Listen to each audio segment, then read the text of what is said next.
Usually when we talk about structural integrity, there's this expectation of just like absolute precision. Oh, yeah, for sure. Like rigid math. Right. Mhm. Like engineering a skyscraper or something. You look at the blueprints, you calculate the load-bearing walls down to the millimeter, and, you factor in the wind resistance. Mhm. And the architect just points at the schematic and says, like, that is the math of how it stays up. It's undeniable. Right, because physics just doesn't negotiate. I mean, it's a completely binary state. The steel holds the weight or the steel buckles. Yeah. It is clean, it is observable, and frankly, it is deeply comforting. We humans, we just love things that can be perfectly categorized and guaranteed by an equation. But then, and this is where it gets wild, then you step into the world of human psychology and mental resilience, and suddenly that beautiful, clean blueprint is completely useless. Completely thrown out the window. Exactly. We're looking at a structural landscape that is just incredibly murky. And that's exactly why we are tearing into this specific set of materials Yeah. today for this deep dive. Yeah. It's so necessary. It really is. We are unpacking what is essentially a blueprint for internal survival. Because the core premise we are dealing with here, and I mean, it's a bit of a gut punch when you really sit with it, is that the real enemy destroying your structural integrity isn't the wind resistance. Oh, not at all. It isn't your circumstances, it's not your bad luck, and it isn't, the toxic people around you. It's literally none of those external factors. I mean, the actual saboteur is the hidden silent voice inside your own head. Yeah. That is the enemy. And I think we really need to draw a hard line right at the start to define what we are actually exploring today. Definitely, because there's a lot of fluff out there. So much fluff. We are not talking about generic, bumper sticker positivity. We are not exploring how to just smile through the pain or manifest good vibes. No vision boards today. Right, no vision boards. This is an exploration into the hard mechanics of building a mind capable of standing firm when everything around you is literally collapsing. So, to you listening right now, whether you are, say, prepping for a high-stakes meeting that could completely define your career trajectory, or maybe you're navigating a deeply personal crisis, or honestly, We're just trying to get through the week. yeah, exactly. If you just want to stop being a prisoner to your own daily mood swings, we're going to break down the exact mechanisms to take back the wheel in your mental control room. It's a total paradigm shift. It is. So let's start by dismantling this illusion we all kind of buy into, right? This idea of the naturally strong person. Because when chaos actually hits, I mean, we've all seen this happen. Oh, absolutely. The people we always pegged as the strong ones, the loudest, the most confident, the ones who seem to just have it all together, they are so often the very first ones to completely shatter when things go sideways. Why does that happen? Well, it's because of the illusion of environmental scaffolding. Okay, what does that mean?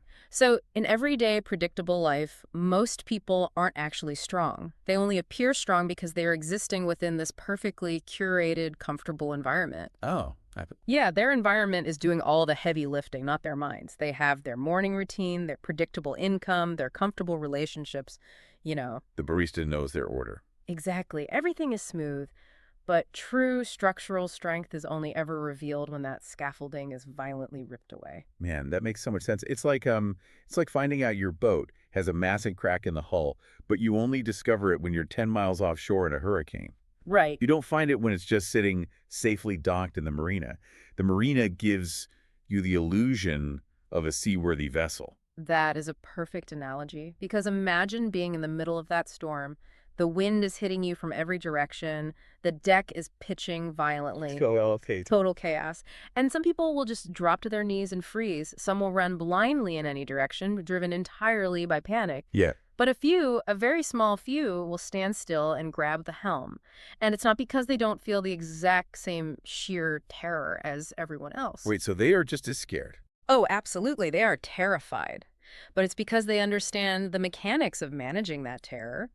Mental toughness is never the absence of fear. That's a huge point. Right. It is the learned capacity to continue executing complex functions despite the overwhelming presence of fear. Which really begs the question, I mean, if we aren't naturally built to be these stoic captains in a storm, why do our minds seemingly work against us the moment the environment gets tough? Yeah, it feels like a betrayal. It does. Why does the brain sabotage us instead of, helping us solve the problem? For that, we have to look at the biology of the primitive mind. Specifically, this little almond-shaped part of the brain called the amygdala. Okay, the amygdala. Yeah. Your brain, in its default evolutionary state, is not designed to make you a successful CEO or a happy partner or like a fulfilled artist. It doesn't care about your promotions. Not even a little bit. It has one singular, ruthless objective. Mhm. Keep your DNA alive until tomorrow. Just survive. Just survive. That primitive part of your brain operates like a highly sensitive, hyper-paranoid alarm system. So when you face a new challenge, say, stepping onto a stage to give a big speech, your prefrontal cortex, the logical part, knows it's just a speech. Right. But your amygdala, it doesn't know the difference between public speaking and a saber-toothed tiger. Well, It magnifies the fear, it dumps cortisol into your bloodstream, and it invents these incredibly dark, catastrophic scenarios that haven't even happened yet. it just fabricates total disaster out of thin air. Yeah. Tells you, like, if you stutter on slide 3, you will be fired, you will go bankrupt, and you will die alone in the woods. Precisely. It goes 0 to 100 instantly. But the critical insight from the source material here is understanding the intent behind the sabotage. Okay, so what is the intent? It's not actually trying to destroy your life, it's trying to protect you. It wants to keep you safely locked inside your comfort zone. Oh, I see. Because to the primitive brain, the unknown always equals danger. Predictable misery is vastly preferred over unpredictable potential. I am picturing the mind basically acting like a wildly overprotective bodyguard. Yes. Like, imagine a 300-pound bouncer who just refuses to let you leave your own house just because there's like a 10% chance it might rain, and rain is categorized as an uncontrolled variable. Exactly. He's just doing his job. Right, he's standing in front of the door, arms crossed, saying, nope, we stay on the couch is safe. The couch is very safe. But if we know the bodyguard is technically just doing his biological job, how do we get past him? I mean, we can't surgically remove our amygdala. No, you definitely can't fire the bodyguard, but you can change the chain of command. Oh, I like that. You have to strip the bodyguard of his executive decision-making power. He can yell, but he doesn't get to drive the car. And that brings us to the first really foundational rule of psychological resilience from the text.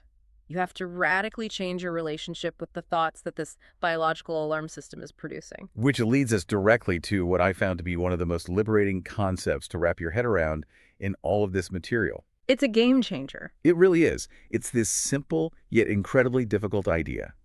You are not your thoughts. It sounds like a Zen proverb, honestly, but it is a hard neurological truth.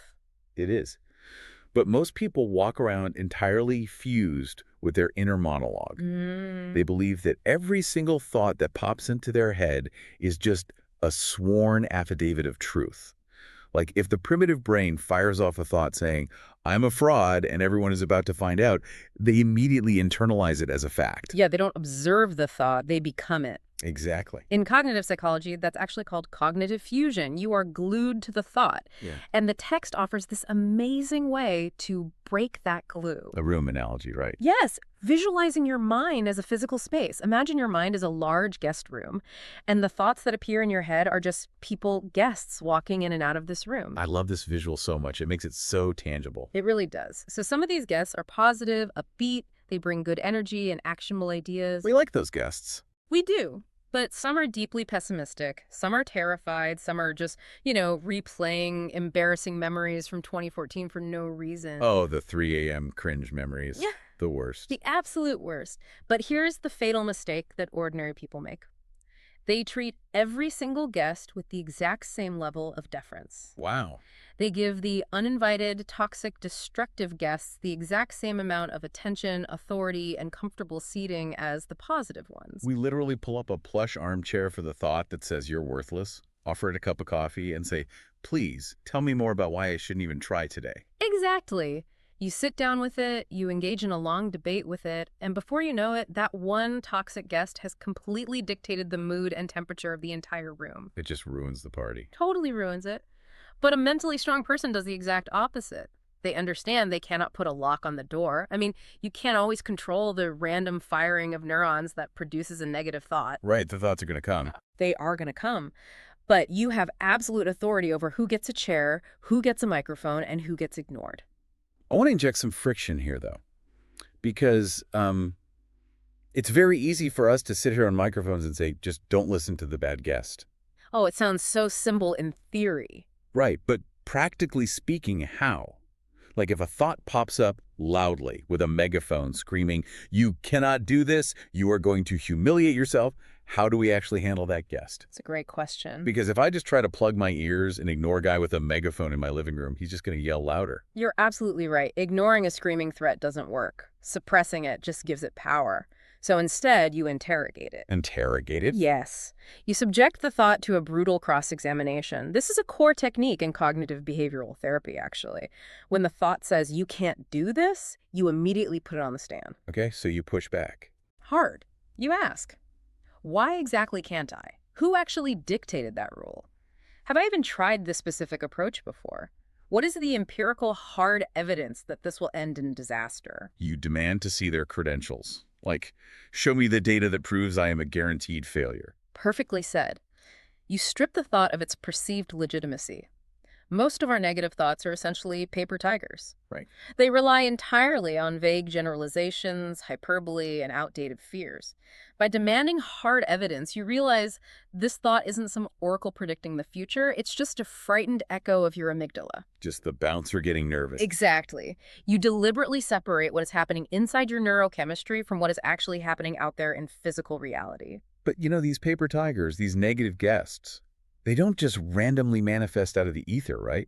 We aren't born with a guest room full of savage critics. No, not at all. Like a toddler learning to walk doesn't fall down and think, well, I'm a genetic failure who will never ambulate. No, a toddler just stands back up.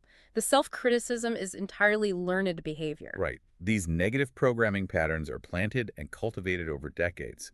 It's a slow, insidious accumulation. It really is. It could be, a highly critical parent, a teacher who humiliated you in third grade, or even just a string of small, isolated failures that you completely blew out of proportion. Because here's the terrifying thing about the brain. It believes whatever is repeated to it. Neurons that fire together wire together? Exactly. So a single failure 10 years ago, if replayed enough times in your head, slowly mutates into this fixed, absolute law of physics. I always fail. It's the repetition that physically thickens those neural pathways, building a completely false reality. The brain doesn't inherently distinguish between an objective fact and a heavily repeated lie. That is so dangerous. It is, because the brain just optimizes for efficiency. If a negative thought walks into your mental guest room every day for 5 years, eventually the brain just stops questioning it. It issues that thought a permanent VIP pass. So let's say we realize this. Right. We catch it happening. We start interrogating the permanent residents. We cross-examine the imposter syndrome. We strip it of its power, and we mentally evict it. Yes. But this is where so much self-help advice completely falls off a cliff because of what the sources call the void problem. Yes, the void problem. This is crucial. I've actually experienced this personally. I once tried to just, stop engaging with a specific insecurity I had about my writing. I stopped the negative self-talk, but within a week, I felt this weird, anxious emptiness. A vacuum. Yeah. And almost immediately, I fell right back into the exact same self-loathing pattern. Why does the brain reject the empty space? Because nature abhors a vacuum, and the human brain absolutely abhors a lack of instructions. It needs a script. Exactly. Right. The critical warning here is that you cannot simply destroy a negative thought pattern and leave the space blank. The brain operates on recognizable scripts. So if you just delete the script. If you successfully dismantle the belief that I am a failure, but you don't provide a new script, the mind panics. It feels completely disoriented. Oh. And to regain a sense of predictable grounding, it will instinctively reach right into the trash can, pull out the exact same old negative pattern, and reinstall it. Just because it's familiar. Purely because the misery is familiar, and familiar feels safe to the primitive brain. That is wild. The brain prefers familiar misery over an unfamiliar void. It does, which means you must actively replace the evicted thought. You have to reprogram the space before the old tenant moves back in. But hold on, let's be really careful here.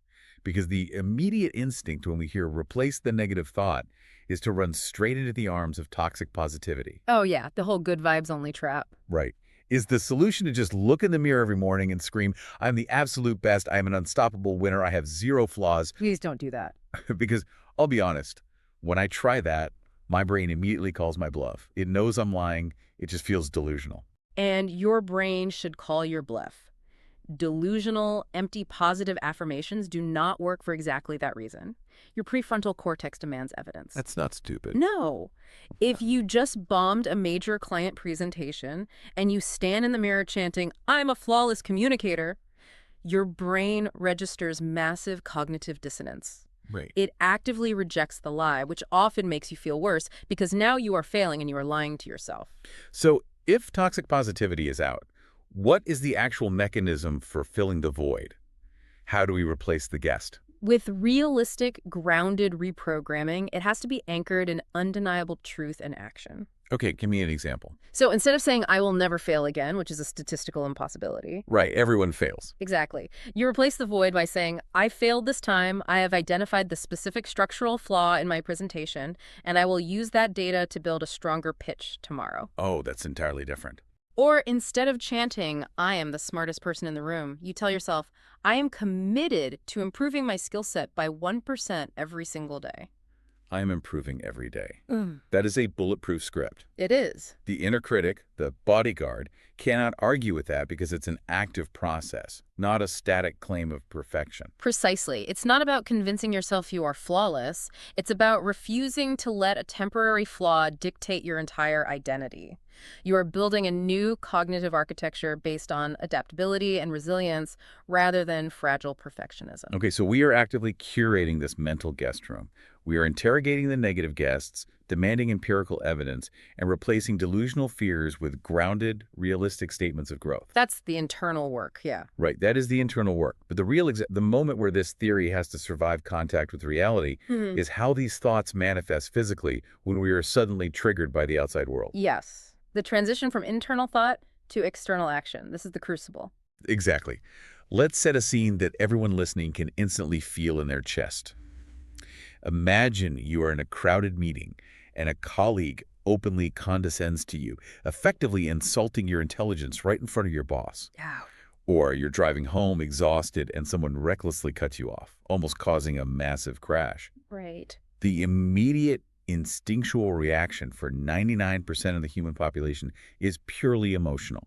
It is a rapid, hot, visceral surge. It's an amygdala hijack. Amygdala hijack. Yeah, to put the science to it, your brain perceives a threat to your status or your physical safety, and before your logical prefrontal cortex even knows what happened, your body is just flooded with adrenaline and cortisol. It's instantaneous. It is. Your heart rate spikes, your vision narrows, your muscles tense. It is an ancient biological flash flood. A biological flash flood. I love that description because it perfectly captures how helpless we often feel in that split second. You feel totally swept away. You do. And ordinary people let this very first neurochemical flash dictate their physical actions. They yell back across the conference table, they lay on the horn and scream out the window, they send the scorching email at 11:00 p.m. We've all been there. We really have. Yeah. And then, invariably, the cortisol clears, the logic returns, and they're left holding the wreckage. The regret phase. Yes. And what is the universal cowardly excuse we all use to justify that wreckage?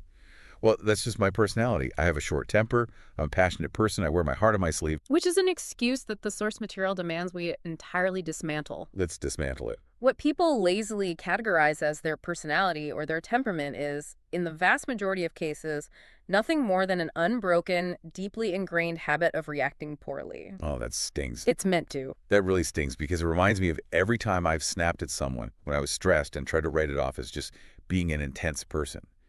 But it forces total accountability. It does. You aren't genetically hardwired to send toxic emails or scream in traffic. You don't have a yelling gene. Right. You have simply formed a neural habit of letting your emotional flash completely bypass your logical brain. You've removed the filter. The core difference between a fragile mind and a mentally strong mind lies entirely in how they navigate that specific biological flash flood. The mechanism for that navigation is what I like to call the mental clutch. I love this analogy. Let's get into it. If we think about driving a manual transmission car, Yeah. if you are in first gear, engine revving, and you just try to violently jam the gear shift into second without doing anything else, you are going to grind the transmission into metal shavings. You will destroy the gearbox. You absolutely will. You have to push the clutch pedal in. The clutch temporarily disengages the spinning engine from the wheels. It creates a gap. A gap. Here's That it. gap gives you the space to shift gears smoothly, and then you re-engage. That is a phenomenal analogy because when you get insulted in that meeting, the engine, your anger, your cortisol is revving at 6,000 RPM. It's redlining. It's redlining. Pushing the mental clutch doesn't magically turn the engine off. You are still angry. Your blood is still pumping. Right. You can't just stop being mad. No. But by pausing, even for just one single second, you have disengaged the revving engine from the wheels. You have severed the automatic link between your feeling and your action. The power of the pause. Yeah. 1 second of pushing the clutch in changes the entire trajectory of your life. It does, because in that 1 second of disengagement, your prefrontal cortex, the logical, forward-thinking part of your brain, comes back online. It catches up. Right. It looks at the spinning engine of your anger and says, okay, I see that we are furious, but if we yell at our boss right now, we lose our income. So we aren't talking about becoming emotionless robots who never feel anger or fear. We aren't suppressing the engine. Not at all. Suppressing heavy emotion is like capping a geyser. It will eventually explode with catastrophic force. Yeah, that's not healthy either. No. The goal is acknowledgement without capitulation. You acknowledge the emotion internally. You can literally say to yourself in that 1 second pause, I feel an intense surge of anger right now. My face is hot. Let's name it. Just name it. But, and here is the vital separation, you follow up that acknowledgement with a declaration of control. I feel anger, but I do not have to authorize this anger to dictate my actions in this moment. Wow. You witness the emotion without becoming the emotion. You let the wave wash over you, but you don't let it sweep you out to sea. Exactly. And breaking this instantaneous reactive cycle accomplishes 3 massive things, according to the text. What are they? First, it completely alters the external outcome, usually preventing a localized disaster from becoming a permanent one. Right, you keep your job. You keep your job. Second, it protects your relationships and your reputation. You become known as the person who remains steady under fire. A huge leadership trait. Massive. Wow. And third, perhaps most importantly for internal structural integrity, it builds immense self-respect. Oh, I can see that. Yeah, because you no longer feel like a helpless victim to your own biochemical impulses. You are in the driver's seat, operating the clutch. You are the architect of your behavior. Okay, so we've mastered the clutch. We know how to manage the sudden localized triggers. But what happens when that trigger isn't just a brief insult in a meeting? What happens when the stress is a sustained, heavy, crushing burden? Like a prolonged illness, a failing business, a 6-month lawsuit. This brings us to a deep exploration of the concept of pressure. This is a huge shift in perspective. Culturally, we tend to view pressure as a predator, Yeah. something to be avoided at all costs. But the materials we're analyzing reframe pressure completely. It describes pressure not as a predator, but as a mirror. A revealer of truth. Right. Sustained pressure strips you down. It burns away the charismatic facade. It burns away your impressive resume. And it shows you and everyone watching you whether your structural strength is real or if it was just a temporary byproduct of easy times in a booming economy. And this connects perfectly back to our opening idea about the illusion of environmental scaffolding. Yeah. When heavy pressure hits, the comfortable scaffolding melts. But what is truly fascinating here from a psychological perspective is the lens of interpretation. The lens of interpretation. Yes. The way we perceive pressure literally alters our biological response to it. Let's break that down with a scenario. Let's say 2 different people, person A and person B, face the exact same objective pressure. Okay. They both work at the same company, they have the exact same amount of debt, and they are both laid off on the exact same Tuesday afternoon. The external pressure is identical. The bank accounts are equally threatened. Identical pressure. Yet person A freezes. Why? Because their lens of interpretation perceives the layoff purely as a threat. Right. They focus entirely on what they've lost, the profound unfairness of the corporate world, and the absolute terror of the unknown future. Because they interpret it as a threat, their primitive brain triggers a full freeze or flight response. Just biological panic. Exactly. Their blood vessels literally constrict. They go home, they pull the blinds down, and they are paralyzed by anxiety. They are trapped in the guest room with the most terrifying guests. Exactly. But person B, facing the exact same grim reality, moves. Their lens of interpretation is different. They don't like being laid off, but they view it as a challenge rather than a lethal threat. Okay, a challenge. Yeah. Their focus immediately shifts to what they can control. How can I pivot? What skills do I have? Who is in my network? It's action-oriented. Exactly. And because they view it as a challenge to be navigated, their body responds differently. Research shows that a challenge response actually causes vasodilation. Vasodilation. Yeah, blood vessels open up, delivering more oxygen to the brain, enhancing cognitive function and focus. That is incredible. So it's not the pressure itself that dictates whether you collapse or execute. The pressure is just neutral data. Yes. The interpretation of the pressure is what flips the biological switch from paralysis to hyperfocus. Person B views the pressure as the resistance required to build a new capacity. Which brings up the analogy of the mind as a muscle. Oh, this is essential. We all intuitively understand how you build a bicep in the gym. You have to subject it to progressive mechanical tension. You have to tear the muscle fibers slightly so they repair stronger. Right. You don't build a bicep by sitting on the couch thinking about weights. You build mental toughness the exact same way, by voluntarily subjecting yourself to small, controlled discomforts on a regular basis. Progressive overload for the brain. If you never train your nervous system in the gentle breeze of controlled discomfort, you will never be able to stand upright in the catastrophic hurricane of a real crisis. But let me push back here on behalf of everyone listening who is already completely exhausted. Go for it. Because this build the muscle rhetoric can very quickly veer into toxic hustle culture. Oh, it really can. Right. If we are supposed to always be seeking out discomfort, constantly taking ice baths at 4 a.m., intentionally creating pressure at work just to build this mental callus, won't we just completely burn out? We live in a society that is already chronically stressed. Isn't adding voluntary pressure just a one-way ticket to a nervous breakdown? That is a highly valid concern, and it highlights the danger of misinterpreting the blueprint. This is where the nuance of energy management separates the amateurs from the truly resilient. Okay, energy management. Yes, true mental strength is not merciless, unending self-punishment. Okay, thank God. Right. It is not about grinding your central nervous system into fine dust just to prove to Instagram how tough you are. The performative suffering. Exactly. The mentally strong individual is highly strategic. They know exactly when to push into the red zone, and crucially, they know exactly when to rest. They balance it. Yes. Endurance is not about existing in a permanent state of miserable exhaustion. It's about having a clear, defining objective that makes the pressure meaningful in the first place, and then actively managing your biological and psychological energy reserves so you don't snap the axle. So it's the difference between running a marathon because you strategically trained for it, mapped out your hydration, and want the medal, versus just sprinting aimlessly into the desert at high noon until you collapse from heat stroke just to prove you can sweat. Precisely. The strong mind views rest as a weapon. They don't rest because they are weak. They rest to consolidate their strength. Oh, that's a great reframe. They recover with intention, deliberately lowering their cortisol levels so that when the real unavoidable pressure hits, their battery is fully charged, not blinking red. So understanding that strategic rest is a vital component is great.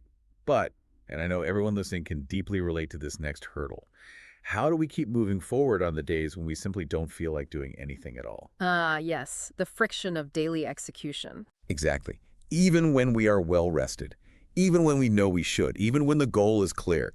This brings us to a concept that I think completely shatters the modern self-help industry, the fallacy of motivation.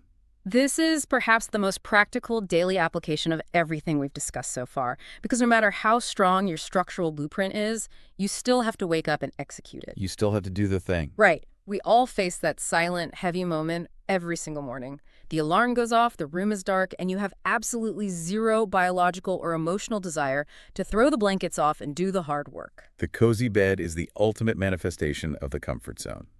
Your amygdala, the bodyguard, is whispering, "Stay under the blankets. Out there is cold. Out there is stressful. In here we survive." And what is the standard protocol for most people in that moment? They lay there and they wait for motivation. Yeah. They wait for this magical, spontaneous wave of dopamine and inspiration to wash over them and physically compel them out of bed.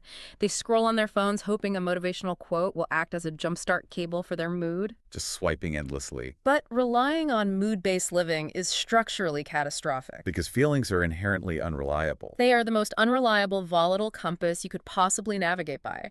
Your feelings are dictated by what you ate last night, the barometric pressure, a slight dip in blood sugar, or a weird dream you barely remember. Right. If you wait for the right feeling to act, you will live a life of agonizing starting and stopping. You become a hostage to your fluctuating neurochemistry. Which introduces a massive paradigm shift. We have been conditioned to believe that the equation goes. Motivation leads to action. Like, I feel pumped up, therefore I go to the gym. I feel inspired, therefore I sit down to write the code. But the mechanics of the mind operate in reverse. Action precedes emotion. Yes. This is a foundational principle of behavioral activation. Feelings follow behaviors, not the other way around. It's exactly like jumping into a freezing cold pool. If you stand on the edge of the pool, in your swimsuit, shivering, arms crossed, waiting to feel warm enough to jump in, you will stand there until the sun goes down and the pool closes. You'll never jump. You will never do it. The warmth does not come to you while you stand on the concrete. Yeah. You have to force the action. You jump in, you shock the system, you thrash around for a second, and then, as a direct result of the action, your body adapts, the blood pumps, and you warm up to the water. The human mind operates on that exact same principle of adaptation. If you force the physical action, even when you feel incredibly weak, lethargic, or deeply apathetic, the mind will eventually adapt to the physical reality you are creating. It catches up. Right. If you just sit at the desk and start typing garbage, the focus will eventually arrive during the work. The feeling of motivation will trail behind the physical action like a shadow. So if motivation is a myth, or at least a highly unreliable fair-weather friend, what replaces it? How do we force the jump into the pool? Discipline. The answer is discipline.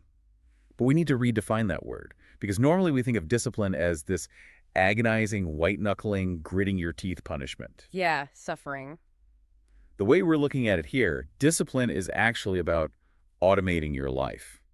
Yes, the mentally strong do not rely on willpower. Willpower depletes.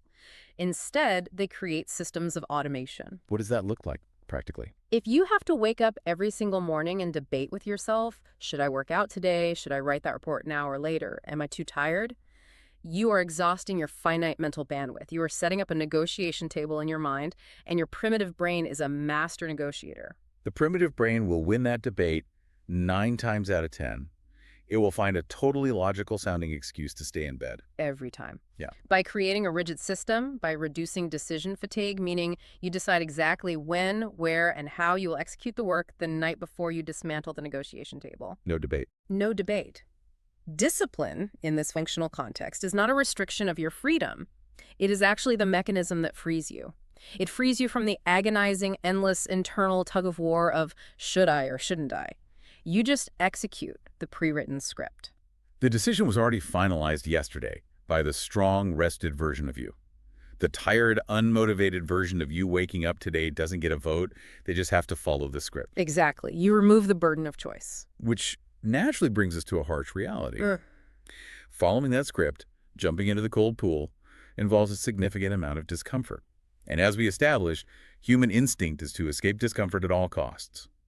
But the materials introduce a brilliant framework to understand this, called the economics of pain. This framework categorizes pain into 2 very distinct non-negotiable types. Okay. There is the necessary acute pain of growth. This is the fear of trying something new, the burning lungs during an intense workout, the agonizing anxiety of initiating a difficult but essential conversation with a partner. And what's the alternative, the second type? The chronic, dull ache of regret. The pain of stagnation and helplessness. Oof. Right. The economic reality is that you cannot avoid pain. You can only choose which currency you pay in. When you use your survival instinct to escape the first type of pain, the necessary discomfort of growth, you aren't actually avoiding pain at all.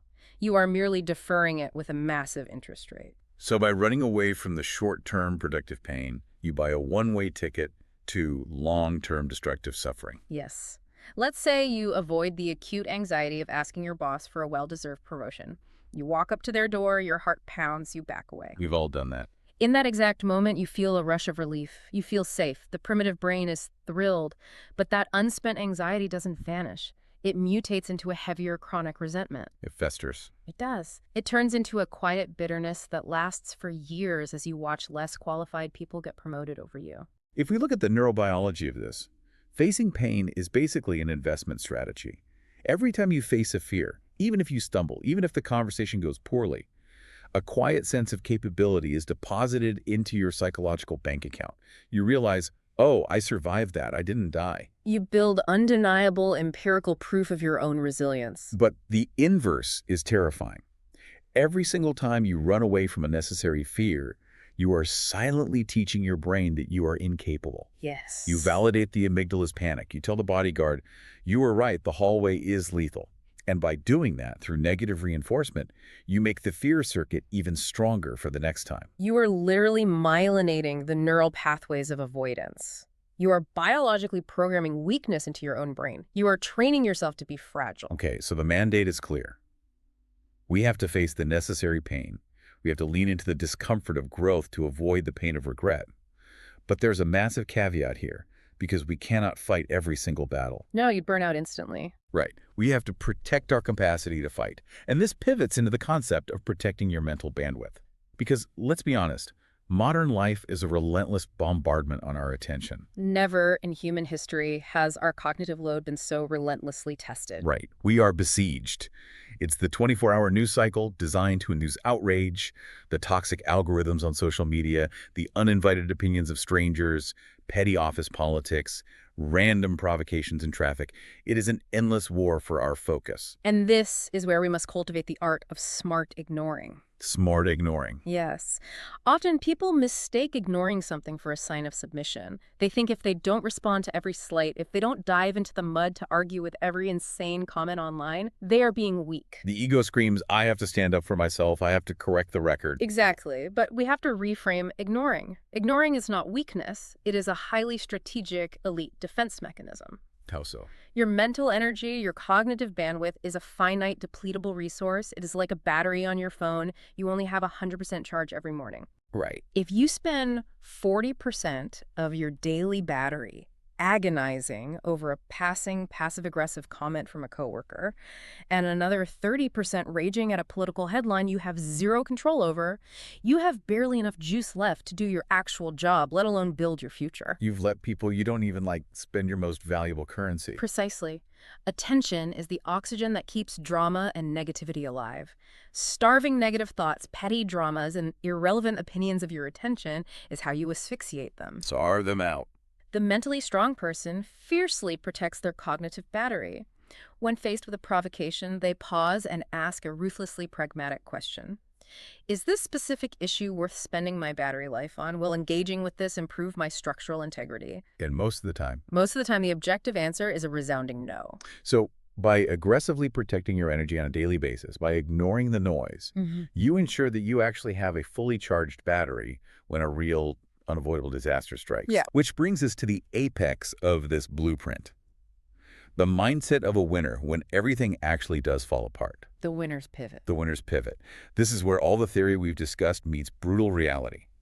When the bottom falls out, a health crisis, a massive financial loss, a deep betrayal, the average person, the person who hasn't trained their mental clutch or managed their energy, immediately defaults to a very specific, devastating question. Why is this happening to me? The ultimate victim question. Why me? It is a question that leads to absolute paralysis. You sit in the rubble trying to solve a philosophical puzzle about the fairness of the universe that has no answer. Right. You wait for an apology from the universe that is never coming. But the winner, according to this framework, does not waste a single millivolt of mental energy on why me. They immediately pivot the cognitive machinery to a radically different question. What now? It is the instantaneous shift from a passive victim mindset to an active player mindset. What now? What now? Is a forward-facing tactical question.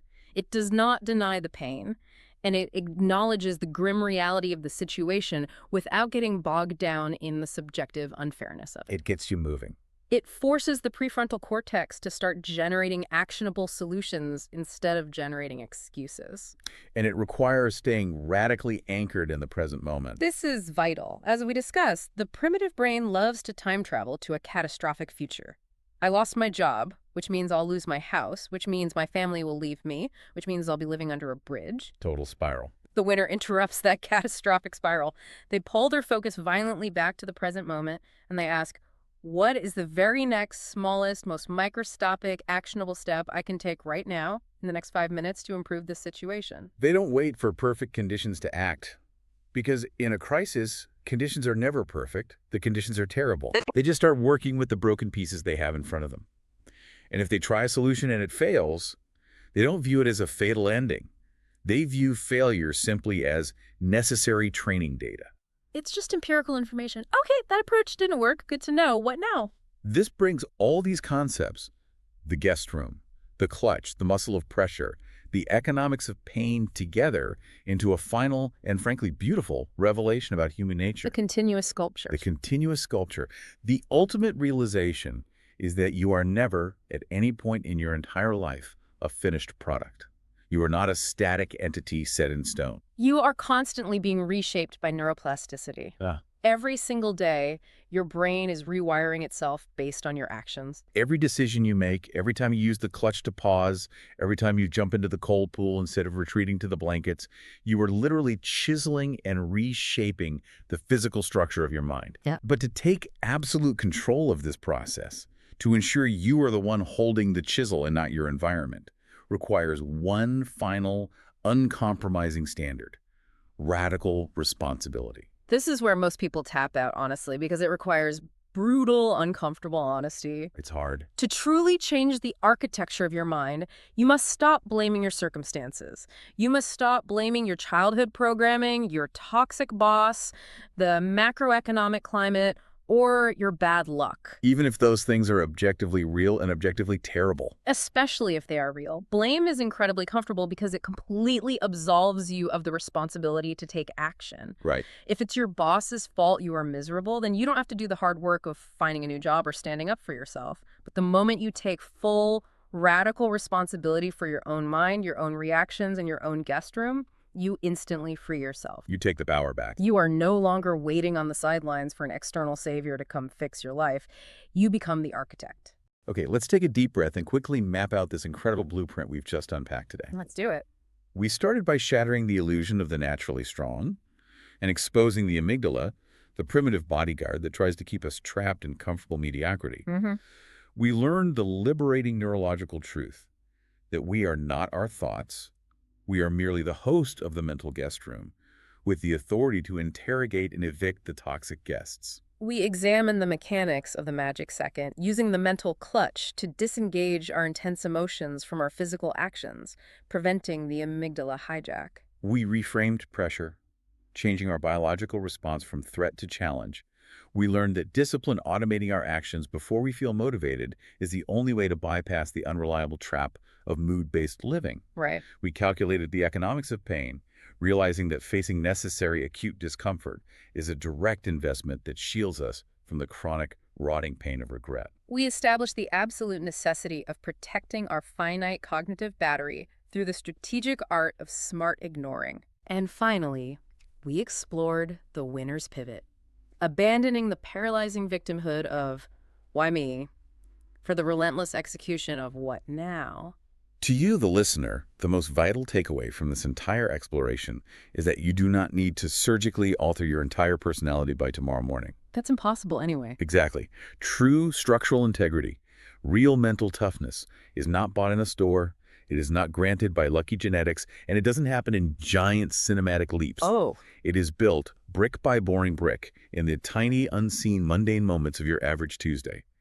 Every single time you choose to endure a difficult, tedious task, instead of escaping into a distraction on your phone, every time you take a 1-second pause before snapping at your partner, you are literally physically rewriting your brain's code. It's science. You are laying down new neural pathways that prove to yourself with empirical data that you are the one in control. And I want to leave you with a final, lingering thought to mull over, drawn directly from the reality that we are never a finished product. Lay it on us. Science tells us that the brain is never static. It is always adapting. You are always either actively moving forward, building strength, or you are passively sliding backward into fragility. There's no neutral gear.